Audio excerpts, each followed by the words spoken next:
हम आज जिस पर बात कर रहे हैं वो है जेंडर डिस्फोरिया। जेंडर डिस्फोरिया एक ऐसा मर्ज है जिसमें किसी भी शख्स को अपनी मुखालिफ सिमत में दिलचस्पी पैदा होती है, बजाय कि दुनिया के साइंसदान इसमें इलाज के लिए कोई तजर्बा करते, उन्होंने उल्टा एक ऐसी जिन्स जो कि मर्द और औरत का तायुन करती है उसे ही अपनी असली साख से बदल कर रखती है। ये एक बहुत लंबा मौजू है, इसके ऊपर फिर कभी मैं पोस्ट करूँगी इंशाल्लाह ताला। मगर अभी जो मैं पोस्ट ये कर रही हूँ वीडियो, इसके अंदर मैंने बहुत से ऐसे लोगों को यकजा कर दिया है जो कि अपनी जिन्स तब्दील करके या तो मर्द बन गए हैं या फिर औरत बन गए हैं। और इन सब में थॉमस पेटी नाम का ये मर्द नुमा औरत सरफहरिस्त। So in the hospital, I इस have वीडियो about को गौर से देखिएगा। 1:30 a.m. on Monday morning. बहुत से Baby and I are being monitored. All is well. This man is preparing to give birth in one of the least LGBTQ plus friendly states in the U.S. Pregnant women are celebrated. Trans people are not. Georgia has sodomy laws, HIV/AIDS criminalization laws, and no statewide policies preventing insurance exclusions for trans health care. It also has one of the most visible anti-trans politicians and Congresswoman Marjorie Taylor Greene. That means this family and this family. For a while, it looked like we were just a regular old hetero couple. And this family. She told Jackson on the playground that he was stupid. Basically told him that God didn't love him. Are all navigating building households in a state where some of their government officials say things like, no to biological males in women's sports. No to biological males in women's shelters, locker rooms, and showers. And no to transgender medical treatments for children, which is child abuse. So in a place where politicians filed 7 anti-LGBTQ plus bills during the 2021-2022 season, what is it like for trans residents trying to conceive, birth, and parent in the Peach State? You know, I think we're scared about what the future holds because we're transitioning in Georgia. The more they attack, the more visible I become.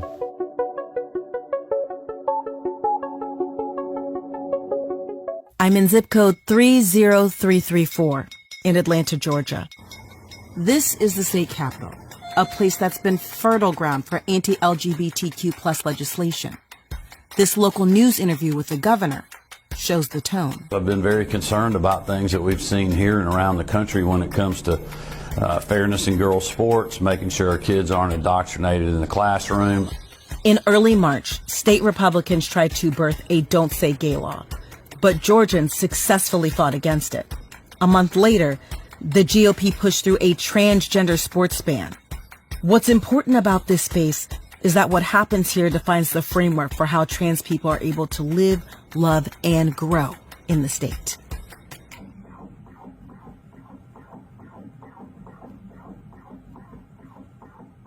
So look! Our baby is much bigger than last time. It's so much bigger!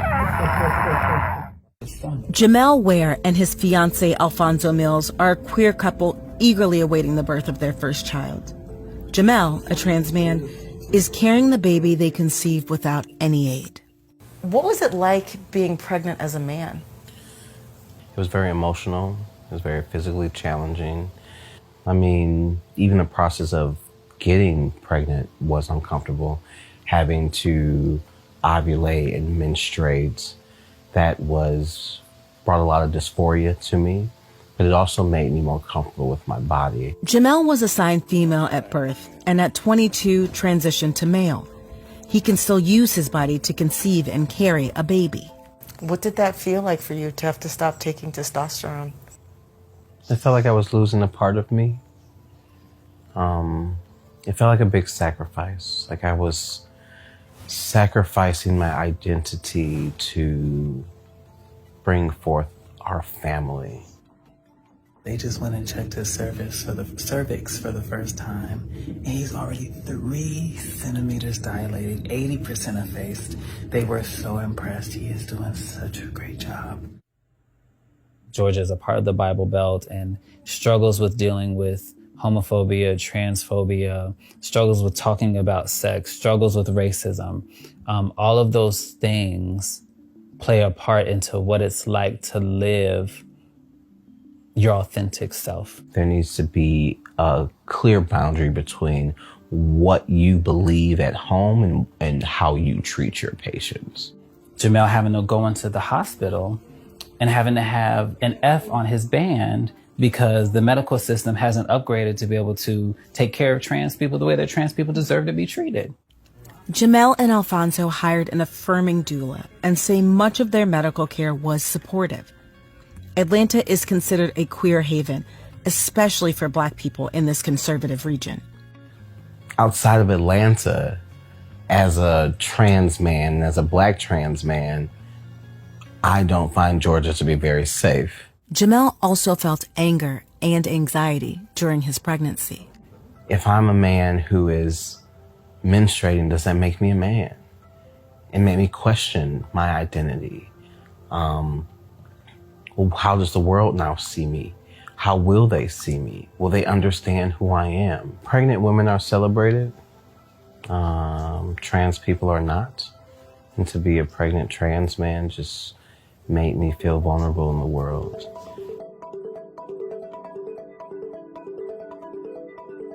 Today we are driving to the fertility clinic. I produced a sample this morning. It's weighed pretty emotionally, not just because of going through this process, but because of how it feels in the way that it has delayed my transition a bit. In June of 2021, I was in the backseat of Sydney Bauer's car, watching the clock tick-tock toward baby-making time. That's if we were lucky. I'm not gonna lie, I really don't love going through this part of the process because it's very tied up with, the samples that I'm producing, like male gender roles almost. Sydney is a trans woman, and she and her wife, Liz Reynolds, always knew they wanted children.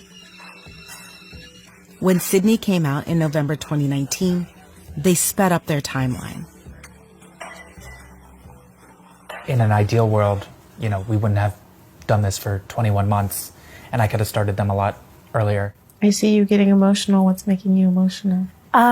Really just the thought of how long Sid has delayed starting hormones. I feel like at this point in time, it's been almost a year, and I just have a lot of guilt around that. You shouldn't have any guilt. I know, you've been so gracious about it. We have to be very intentional about everything and advocate for ourselves constantly because people don't really understand trans healthcare. It's been a year. It's been a year. I know. I'm wondering what's changed. What hasn't changed? It sucks, to be blunt, to have been trying for over 900 days. The pair's parental status hasn't changed, but their state has. It's been hard watching kind of how, the narrative towards transgender people has really just been in the public consciousness and not in a good way. And I think with, the fear of stripping all of your reproductive rights and everything, it's even scarier. Last year, it really felt like we could fly under the radar. Yeah. And now I feel like we're very much on display when we're in public. For a while, Sydney and Liz took a break from trying to conceive, but now they've resumed their attempts. Even before Georgia began focusing on the trans community, Sydney and Liz's health insurance didn't cover their fertility treatments. The two estimate they've spent $10,000 out of pocket trying to have a baby. How much longer are you willing to try? We're kind of hoping to be doing IVF in July and August. Yeah. And then see how that works. And then we're gonna have to have another discussion about what happens after one cycle of IVF not working. The couple put Sydney's genetic material under Liz's name because they fear what conservative politicians could do in Georgia. And though they've always felt Atlanta was a queer, safe space, They worry that could change, and also about the rest of the state. What happens when you do conceive, and if you're still in Georgia, and you're having to raise this child in this climate that you say is so drastically different than it was a year ago? If things keep trending in the direction that they are, I think I would feel a little bit more vulnerable. Who knows in a few years if they've gone after same-sex marriage and same-sex rights like that. Like, what happens if we're outside Atlanta somewhere and one of us has an accident? You know, a hospital could turn us away being a same-sex couple.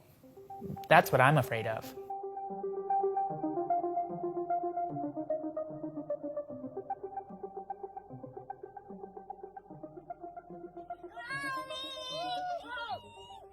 What's it like to live in Rome?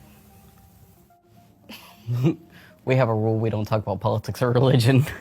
Because it's crazy up here. Like, there's a lot of old Southern rednecks. Sebastian Michael is a trans man raising 2 children in Rome, Georgia, with his wife, Cassie. You may not know Rome, but you've heard of its politics. Because I want to impeach Joe Biden.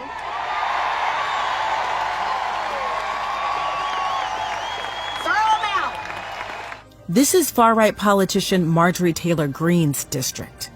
It's where Donald Trump won the county with nearly 70% of the vote in 2020. And it's where a preschooler told Sebastian and Cassie's son God didn't love him.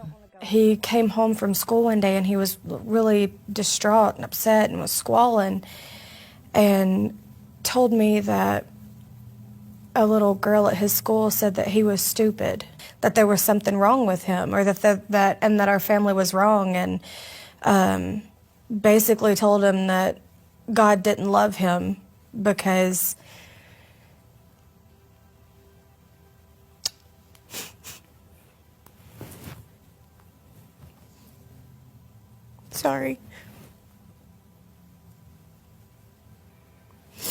told him that God didn't love him because our family wasn't right.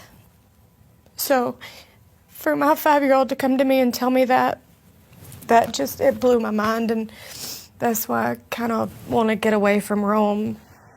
Cassie is originally from Rome, and she and Sebastian moved from the Atlanta metro area to take care of her ailing father. They discovered just how different Georgia can be based upon the zip code you reside. So this job, yeah, for the most part, I do live stealth, and I do live stealth in our day-to-day lives. And in fact, Cassie will tell you there's times where she even forgets. When I was 9 months pregnant, I still tried to live as stealth as I could. I just had a hidden basketball under my shirt. Sebastian gave birth to 2 children conceived with previous partners. His oldest, Jackson, was literally born after he had marched for hours in an Atlanta pride parade. How do you live stealth as a pregnant man? Don't ask, don't tell, I guess.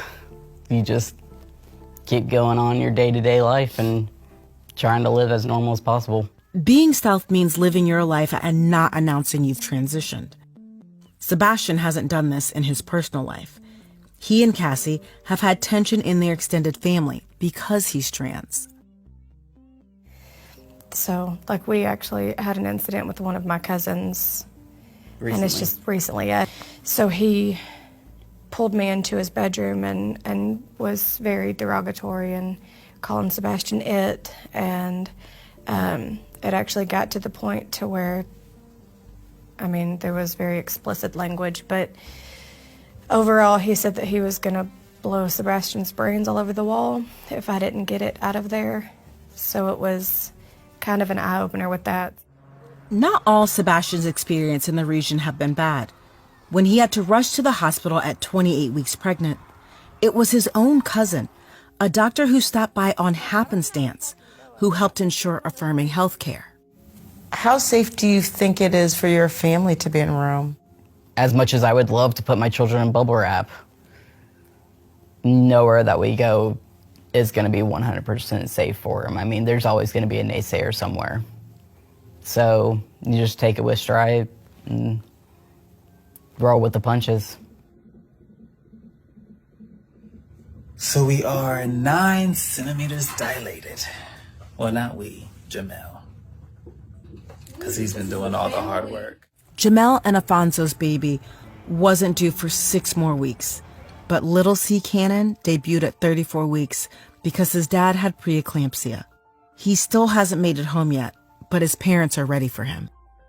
First, I wanted to have the rainbow, nothing too big, but just letting them know that we are a very prideful family so that C can feel pride in who we are and how we present.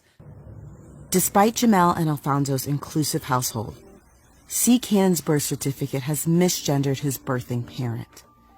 It lists Jamel as his mother. How worried are you all to be raising C in Georgia right now? So I recognize that there is a lot of policies and things being introduced in government that are going to make it really hard.